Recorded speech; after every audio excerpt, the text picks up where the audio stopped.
What's up, family? We got Anish Lal. Hopefully, I'm saying your name correctly. Boom. All right. Because I've only seen it written. And he's a new friend that I have found on LinkedIn. He is the founder of the Wishley Group. He is representing some names and faces, of course, that you might know. But this whole session and this conversation is about you as a creator and how you can build that bridge from solo creator to creatorpreneur, and when it makes sense to talk about representation. Because, of course, everybody might like the idea of, man, like I need a manager. But I'm sure maybe from the manager's perspective, they're like, I don't want a headache.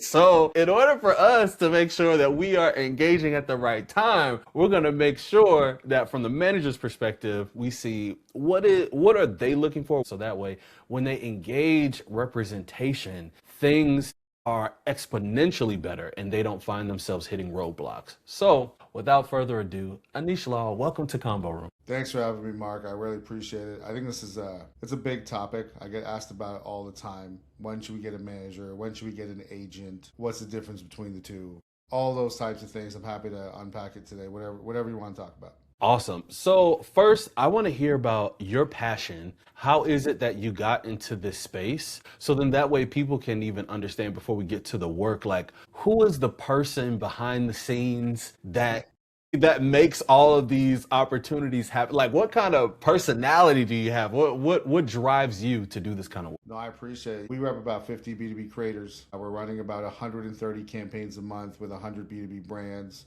We just hit the $5 million earned mark for creators in about 20 months or so. And the B2B creator side within the creator economy is probably the fastest growing segment, in my opinion. I'm pretty biased and bullish on it, but that's where I've seen the biggest growth. All the other channels, you take a look at Instagram, YouTube, TikTok, they're very saturated on the D2C side. Think about LinkedIn and B2B where Instagram was like 10 years ago, right? But it won't take 10 years for it to learn and develop. It's going to grow really fast. So that's sort of where we're at right now. In terms of what drives me or the type of personality necessary to make this happen, this is not a 9 to 5 job. I am a shoulder to cry on, a business strategist, and an agent all wrapped up into one. My creators have told me their biggest dreams, everything from when they're starting to plan a family, all the way down to I want that beach house in Costa Rica, right? And everything in between. And then my job as the agent is to make that a reality. It starts with brand deals, but then it goes into learning about their business goals. 100% of our creators are not full-time creators, right? They're subject matter experts. They run their own businesses. They're full-time employees. So we're always trying to find that balance of the creator and the preneur on both sides of the equation. So I'm happy to answer any questions you have on that dynamic, of course. Let's talk about the initial connection. What catches your attention in terms of a creator that you're like, this is somebody I want to work with? Yeah, I think for the B2B lens or any creator that I've come across, when you're talking about, let's say you're doing your own brand deal, or you're talking about a specific technology or platform or something like that, if you can make someone feel something like a human emotion, like comedy or some sort of like, oh, like that's gonna suck if I don't do something. If I can see that someone's making me feel instead of listing out some boring listicle, I like to think that okay, this person has the potential to humanize a B2B brand. And that is a very difficult thing to do. In my world, no disrespect to the brands we work with, I love them. They keep the lights on, but they'll agree that it's not the sexiest place to be. Talking about data and CRMs and operations of revenue and landing page this. It gets to a point where the person who's being that ambassador, that creator, needs that skill set of charisma, but in a very sophisticated way. It's not just what they look like and what they sound like. For like other platforms, these folks need to be able to communicate the benefits of a product, but story tell it in a way that makes people feel something. So that's the first thing I look for right away. I'm like, wow, that person story told about this data platform that no one ever heard of. And now I'm going to remember that data platform because it's linked to an emotion that I have. And that's a very quick entry point for me. I should probably pay attention to that profile. Now let's double click on that. You see good storytelling, you see charisma. Do you look for certain things in terms of their business, in terms of their metrics, in terms of just even the intangibles, like what are you looking for outside of the storytelling? Absolutely. We have a 3C model, which anyone can steal here. It's charisma, credibility, character. And you'll see with me, Mark, I got a framework for freaking everything. It's the only way I stay structured with 50 different personalities that you manage. The 3Cs, I already kind of went into the charisma one a little bit, right? Do you have the ability to storytell, garner attention? What are your metrics like? Do you have a strong engagement rate? Every platform has their benchmarks. For us on LinkedIn, I like to see an engagement rate of at least 0.16 to 0.32, like that's average, depending on your vertical and niche. But for me, like just the size we've become, we normally need like 80, 90, even 100,000 followers to just have a conversation. But then your engagement rate in that does matter. Like if you have 60,000 followers, but your engagement rate's through the roof, like 1.6%, 2%, whatever, I'm going to have a conversation with you. Like you're clearly crushing it. And then we're looking for credibility. So because of my background in media, sales, community, LinkedIn, just seeing what's working with 130 campaigns a month, I'm able to take a look at your content and be like, is there depth here? Or are you just copy and pasting or giving me AI slop? Like we've gotten pretty good at the credibility piece to see right away, like, is there original thought here or are you just an AI junkie? Right. And a lot of people curate content. There's nothing wrong with that. I don't want the curators though. I want the creators. And there's a difference. Some people are really good at like taking sample article X and all this Y, and then so-and-so did this and Anish said that and Mark said that. That's okay, but I don't need a billboard. I need the person creating the dots, not the person connecting the dots. That's the The big difference, bar. right? That's the bar. And then that's the credibility piece. The third piece, this most difficult thing, to your point, the intangibles, the character. At the beginning, this was one of the hardest things for me to do because nobody knew who I was. Nobody would take my phone calls. It didn't matter. Today, because of who we've become and who we work with, the number of people, like Mark, let's say you wanted to sign up, I'd be like, cool, I can make 4 phone calls and learn everything I need to about you behind the scenes in this ecosystem. And you'll be shocked the number of people who are credible and have the riz, but don't win in the character department. It's scary. Wow. I can't go into stories because, I'm sure people want to know, but sorry guys, can't reveal. But I've had really good people on paper who, after a couple of drinks, when they get off stage and people talk. And when I hear from 4 or 5 different groups of people who don't know each other, stay away from so-and-so, man, like difficult to work with, does some creepy stuff, blah, blah. All those things matter. So we actually had a policy right from the beginning. In order to be a Wishly creator, you must be referred by someone on Wishly. And that already tells me, like, if no one on my squad is going to vouch for you, already something's up, right? So that's just something to only one person, we made an exception for one person in that, that role ever. But 99% of our talent has been referred in. That's some good stuff right there. I love the 3Cs. I want to know for you in terms of expectations that creators should have. It seems like you work with the benchmark of people who clearly they've gotten a level of engagement. They have an audience of some kind. What do the deals look like at various stages? Because I think the range seems to be all over the gamut. Crazy.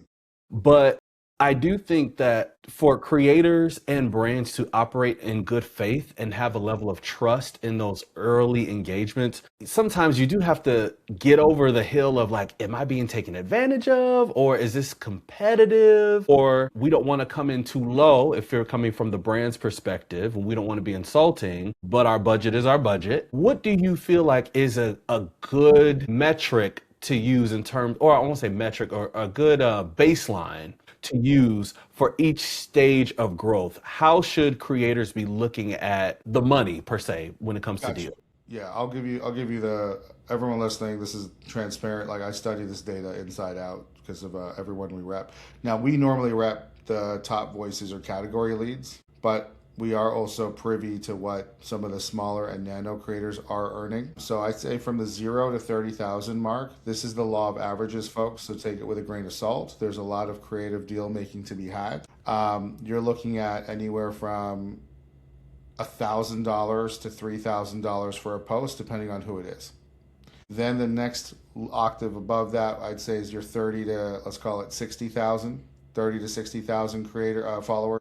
You're looking at the next level, like 3 to 5K.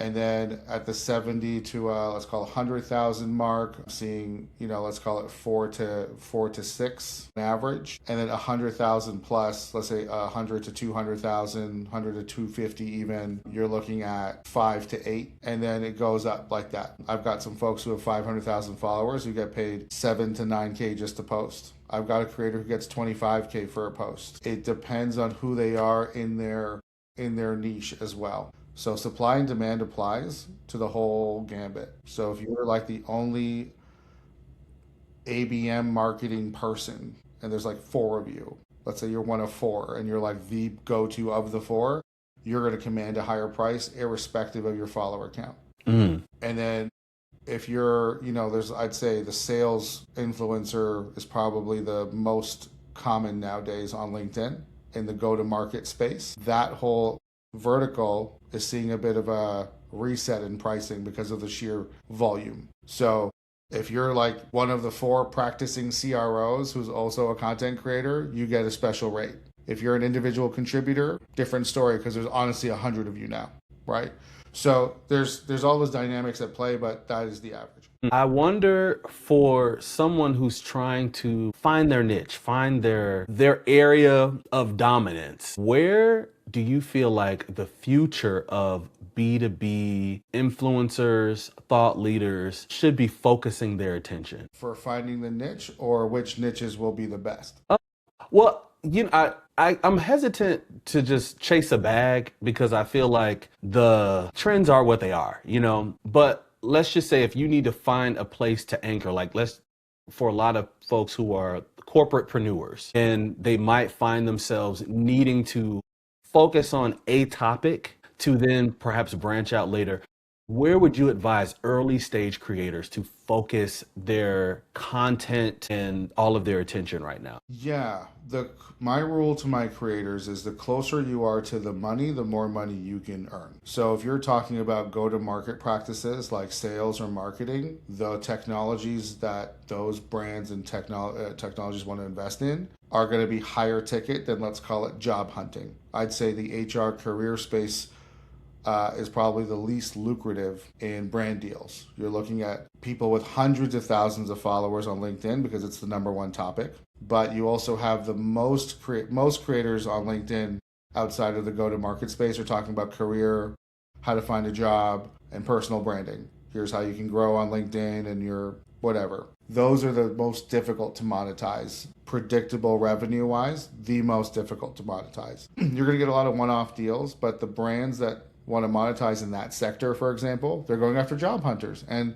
typically job hunters don't have a lot of discretionary income. So you're looking at like resume platforms and things like that. Like it's not going to be a big mover like, giant CRM technology company that's talking to someone with established P&L on sales and marketing. Those ticket prices will be higher. So if I'm a creator and I'm thinking my subject matter expert, think the closer you are to the money, the more money you will make. Something that I've seen, and I don't know how true this is, so you're going to help me dispel this myth. It's a fact or fiction. Moving to more community-based and in real life experiences. Do you feel like that's a trend that creators need to pay attention to and really dial into? Even, I would say, to the point that they should be thinking about hosting their own. Yeah, absolutely. I'm 100%. I drank the Kool-Aid. I think events is where it's at. I'll tell you why.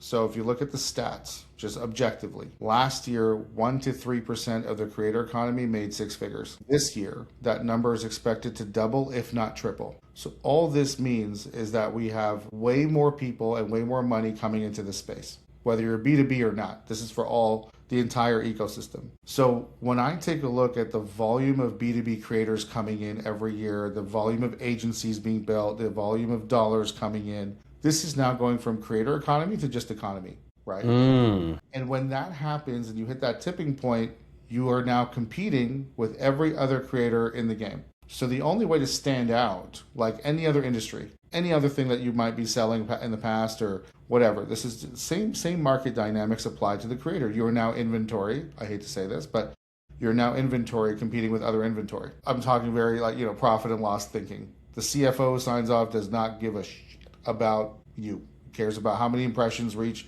my goals, all that. Pure business. So, in order for you to stand out and humanize yourself, where else are you going to do that? In a scroll feed or in person? Hmm. A lot of these brand decision makers, they fall in love with people in person because we're human beings. So, I think it's so important for creators to get out of their comfort zone, go meet in person, get off, behind the camera, in front of the camera, and go actually meet some people. That is where the business is done today. I really want to take somewhat of a strategist role real quick for the people listening, early stage creators. And I think I'm one of them. I've been chewing on the idea of doing some in-person meetups. And I think some of what makes me hesitant is it's just easy to think, oh, I'm going to do it virtually. There's no risk financially. It's just internet and maybe some ads. The moment that you decide to book a venue, I don't know what it is. It's like the fear of God comes in. Talk to me about taking risks as a creator to then play at some of the higher levels, for lack of a better term. Because I think inherently, like, you're going to have to get comfortable with risk, and I think it can be a little counterintuitive for people who are almost, especially, you're keeping your full-time job because you're risk averse. Right. So Right.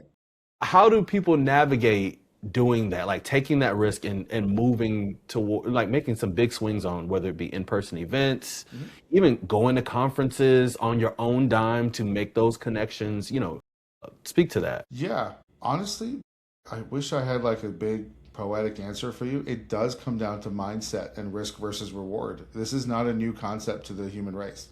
You think any other industry, like let's say you're an individual marketer at a company or a salesperson or whatever role you're thinking about. Those that invest in coaching for that function, no matter what you do, those who get the extra skills, those who go spend their weekends taking courses instead of watching Netflix, with whatever job you do, those who go to the gym, for example, and those that don't, like, you can put it in any single part of life. Those who invest when others stay constant, you're beating the inflation, right? If you look at it metaphorically, experience in a job is inflation, and those that get coaching and all those things, that's how you beat it. The creator economy is the exact same. The good news is we now know there's a lot more money to be made here. Only 6% of creators are making six figures. There's a lot of money here, folks. Enough to go around right now before things get really bloody. It's one of those things that if you want to step up and you want to get in front of the right people, you are going to have to put some skin in the game. So that comes down to your own ability to manage finances. How much do you have in that war chest? Do you have a lot of inbound leads coming in as a creator? Do you have certain brands that you can talk to that speak to the other creators or whatever your niche is to sponsor some of those events? And that just shows you how entrepreneurial you really are. The only winners in this game are going to be the ones who put the skin in the game. I hate to say it, but it's the truth. I think that's sobering advice, and I think it's important advice to consider, because at the end of the day, I love how you say it's not just the creator economy, it's an economy. It's its own thing. And It's too big now. yeah, you have to participate, and you just have to embrace the fact that you're going to compete. Yes. It's not just a passive thing that you can just do as a hobby and reap the benefits of someone, to your point, who's putting the reps in. Exactly. It's a definition of insanity, right? It's like I keep doing the same thing over and over again. Nothing changes, but I see so and so crushing it. Well, you need to also understand so and so put in the dollars and the time to fly to Vegas, to go to Creator Economy Live, or scrape their way to sleep on a couch at Cannes Lion. Like, the amount of sacrifice I've heard behind the scenes of the creators who make it. And for those listening without seeing me, I'm quoting that, make it. They don't see the grit, the anxiety, the horrible DMs. And if you're a woman in this space, the creeps online, they don't see all that. They just see that, oh my God, this person got a 3-minute interview with Drake. What? Like, they don't see everything that led to that moment. And it takes work, a lot of work. Can you talk about the financial investment? Because I think sometimes we hear about the deals, but really you've really even opened up my eyes to maybe calculate the cost of doing business. And so what type of investment do you feel like creators need to keep in mind? Yes, we talk about gear and all that kind of stuff, but Like like with your clients, what do you see as a common through line that they are investing in to make sure that their business is able to thrive? Yeah. The smartest creators I know are putting their money into two things. One is the top three events for their niche, not in general. You can go to Creator, you can go to a Billion Follower Summit in Dubai, you can go to Cannes Lion, you can go to VidCon, you can go to all these things. Those are very, very large places, and unless you already have connections as to what to do there, you're going to get lost. You're better off investing in micro communities where you can become a bigger fish, have intimate conversations, and get connections. You're better off investing going to those types of things like Creator Economy NYC in New York with Brett Deshevsky and that squad. Great starting ground, great mid-tier ground too, and even top tier. We have a lot of top tier creators that go to that event as well. They host events once every other month. Like, go to those. The second place that people invest a lot in is in channel diversification. So if I am on just Instagram and I have all these shorts, it's like, okay, how do I activate my super fans? And that's usually through a newsletter or a long form YouTube channel or something else. The reality is nothing works on everyone. It's the truth. Some people love to read, some people love video, some people love short form text. You have to invest in making your content flywheel a reality. And sometimes that takes money to get your YouTube graphics person up for your thumbnails now, and you weren't doing that before. Or getting someone who's a better writer than you to help you take your best video content and make it a newsletter. Because nothing works on everyone, investing in channel diversification and strategy, very big deal.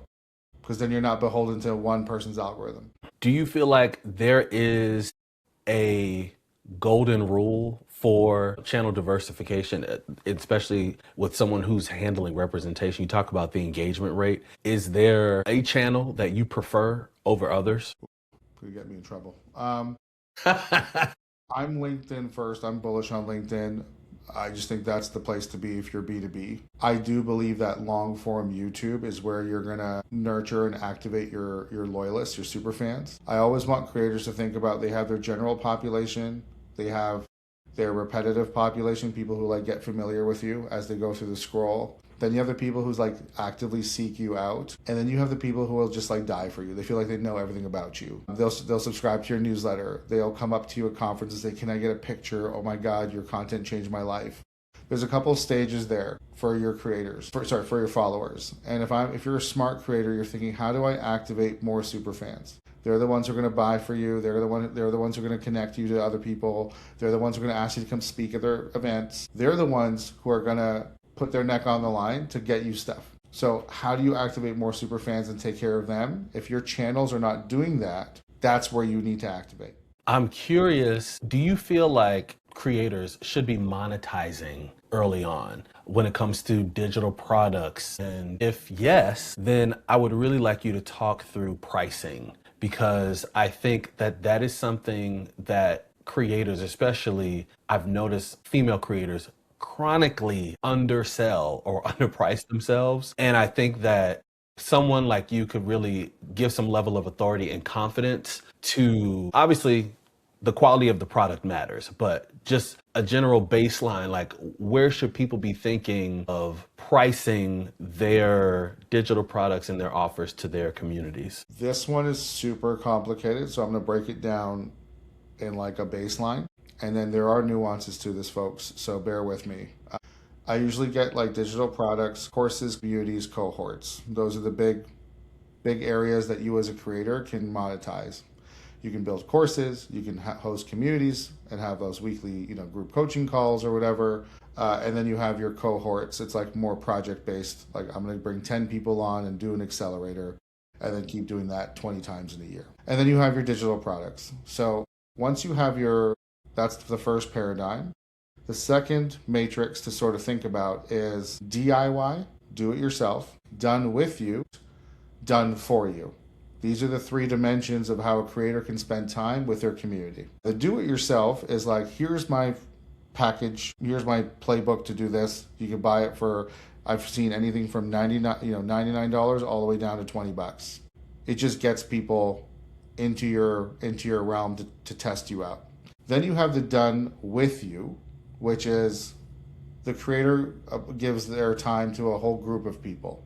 And there's maybe some supplementary courses and videos you can watch on your own. And then I'm here to answer any specific questions. 90-minute call every other week. I'm making that up. Everyone has their own offering. Those usually go for anywhere from $200 a month to $1,000 a month, depending on what sector you're in. And the bigger the creator, the more valuable. Like, let's say you're doing like financial planning or whatever, like those types of things go very, very expensive. Sales training goes very, very expensive. Marketing, again, the closer you are to money, the more you can charge. Same rule applies here. And then you have the done for you, or like exclusive one-on-one. You're getting one-on-one time with the GOAT, the creator, and again, the bigger they are. I've seen those packages go from anywhere like $500 an hour, $50,000 an hour. I've seen those numbers. It just depends who you're speaking to. But that's when you're putting out your strategy to market these things. There's usually one offer in each of those three dimensions. And then that digital product is what we call a down sell. So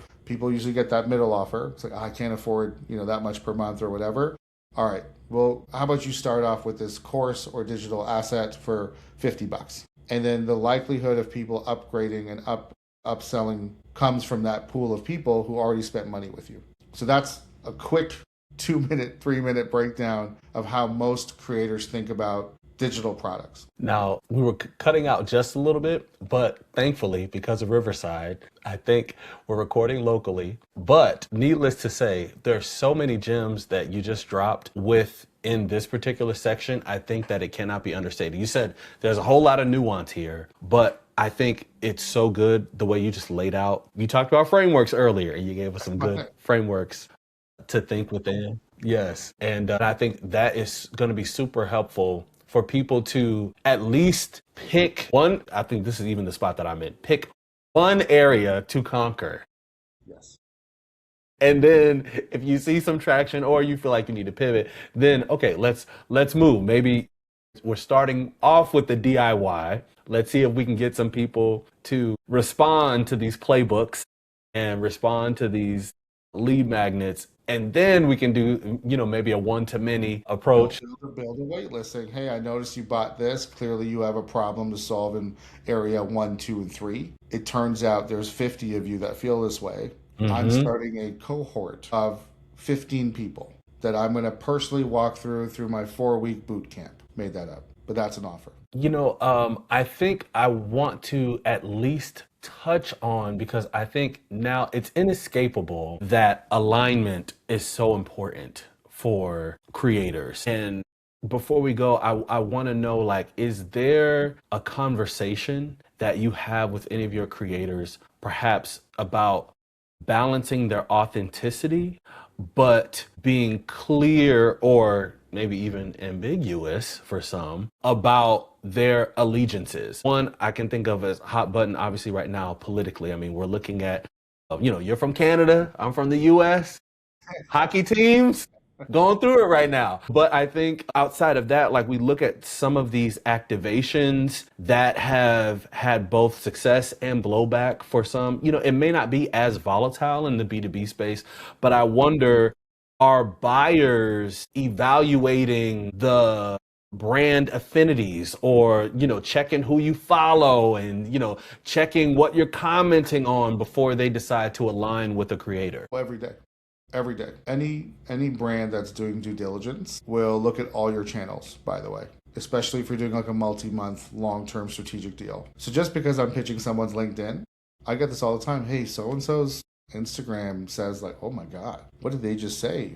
We can't be, that's not brand safe. So some creators will build out their online personas to optimize for money, right? They'll be fairly neutral on polarizing topics. Others who are very passionate about specific causes, they'll say what they say, knowing they're going to lose a bunch of people, but they're also going to embolden the other half. And that's it's a very big thing in the States right now, right? Depending on your political stance, your religious stance, your everything stance. There's certain people who are like, that's my person, that's how I feel, I don't care what people say.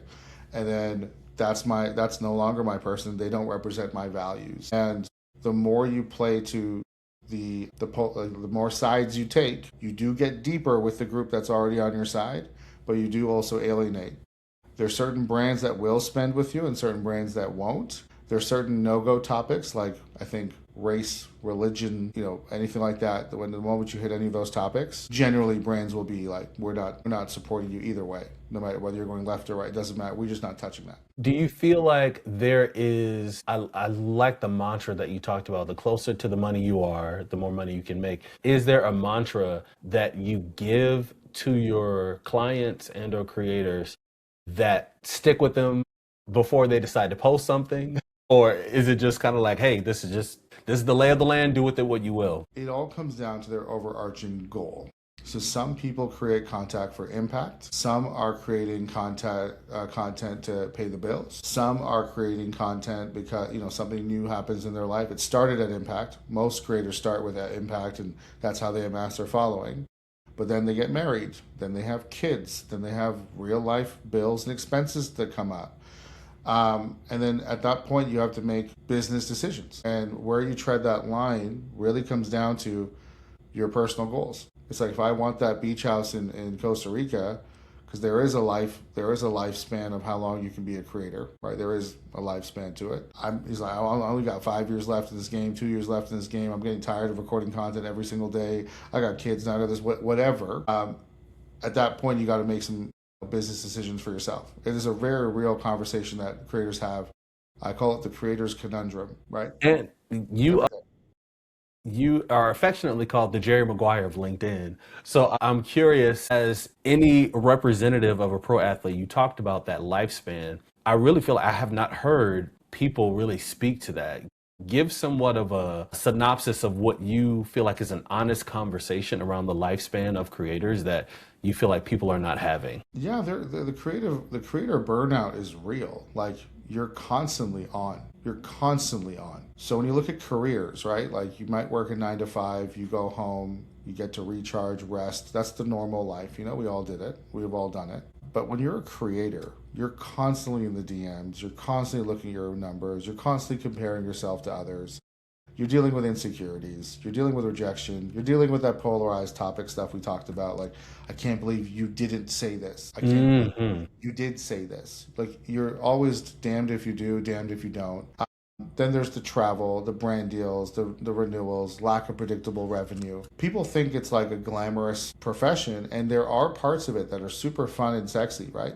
But there are a lot of things that are behind the scenes that do wear on you. And as you get older in life in general, you take on more responsibilities, right? Like, typically if you get married, mortgage, all those things, all those stresses become yours. And if you don't have the system in place to deal with all that, to manage all that, the burnout is very real. And you'll see people post after a couple of years, but what happened? Oh, I haven't seen you in a minute.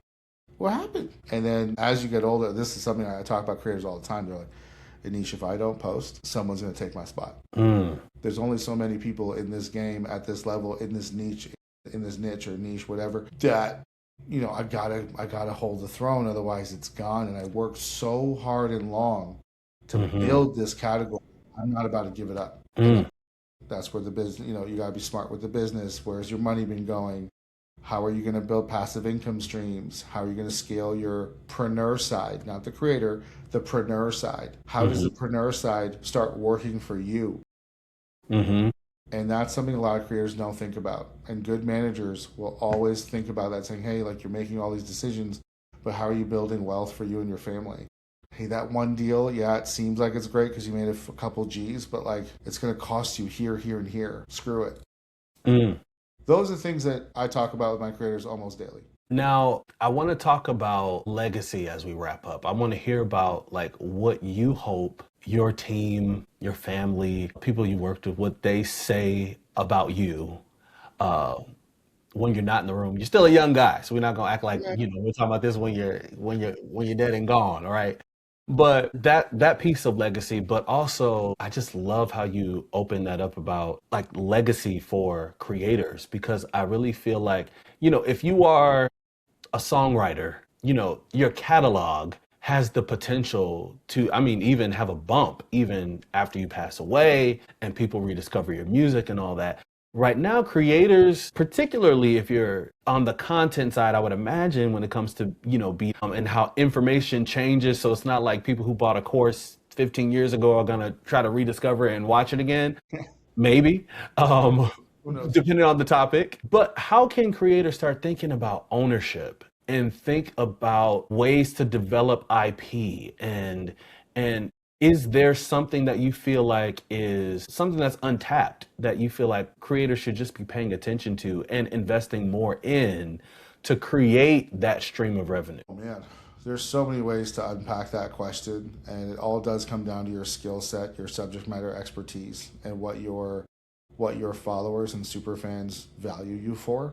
Not know you for, but value you for. If the thing that you're valued for is solving problems beyond a quick clip, or it's creating a lifestyle impact on others, the chances of your legacy being deeper than just your video is higher. So I'll give you an example. If one of my creators, let's say they're giving you a negotiation tip. Next thing you know, you're negotiating your next promotion or raise. That promotion then gets you access to 1, 2, 3, and you're like, oh my God, if it wasn't for Mark, I would not be here today. When you have that level of impact where you're thanking the creator for something that's now rippled effect into your life and your ability to provide for others, that's a tipping point that's very emotional. It's like they feel like they have an allegiance to you now, right? If they light the beacon, I'm coming, right? There are levels of that parasocial relationship. So the more of that emotional tipping point you can create where people are thankful for the advice, they're thankful for the motivation, they're thankful for like, I'm so glad Mark shared that story about XYZ that transformed his life. He got super vulnerable, he was emotional,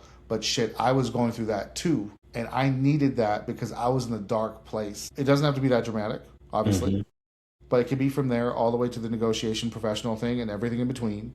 The moment people feel emboldened and to your methodology, your philosophies, where they're telling their friends and family like, "Yo, if it wasn't for so and so, I'd be game over." That's when your legacy becomes bigger than your content, and that's the way I encourage creators to think on the impact side. Like, how can I tell a story or a tip or whatever advice or whatever that could actually be taken and spoken about when I'm not in that room. Mm-hmm. And that's the most difficult thing for a creator to do, of course. That's why it takes so long. It's consistent. There's a whole bunch of things you got to test. But once you unlock that, I think the legacy becomes bigger than you. And that's the piece I think that a lot of creators, they don't think long term on those types of things. They look at their immediate likes and engagement, and then they have a dopamine hit or crash. And they're just thinking about the next reel or what's trending now. But I don't think many are giving thought to the legacy. So I feel like we're fighting this connection, but I got to hear you talk about your legacy and what you want people to say and experience from you Yeah.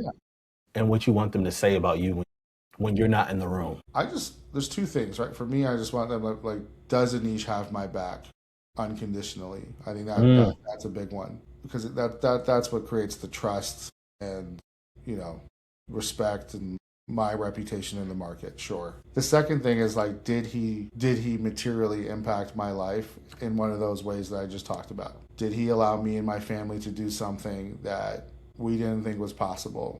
Did he help me escape my YouTube nightmare to live life on my terms? And I'm not naive to believe that all 50 will stick with me forever. That's ridiculous. There's no way. Everyone's on their journey, right?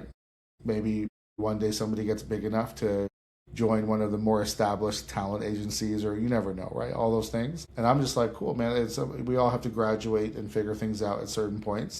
But if I could be a small part of that journey, and they remember me as someone who had their back and actually did what they said, wasn't a transactional guy, I'm happy with that. 100%, man. Thank you so much for taking the time to have this conversation today.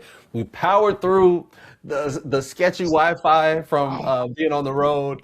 And I just thank you because for me, I find that sometimes when you push through the obstacles and you just show up, sometimes they are the most rich experiences. And I think even in this season, the season of the show, I'm learning that you just got to power through and show up. And man, you showed up today for us. And I thank you so much. I think this is one of the most information rich episodes, but it's also one of those guiding posts that will really help people align their careers with where they're trying to go. And it's not a pie in the sky approach. I feel Yeah. like you really given some actionable steps that people can take. So thank you so much, Anish, man. I sincerely appreciate it. You are welcome anytime in the combo room. No, I appreciate it. Thanks for having me, man. I love the questions. I love the balance between tactics and mindset. And you kind of need both to win in this game. So I really appreciate it. Thank you, Mark. Well, until next time, y'all, have a good one. We'll see you in the next one.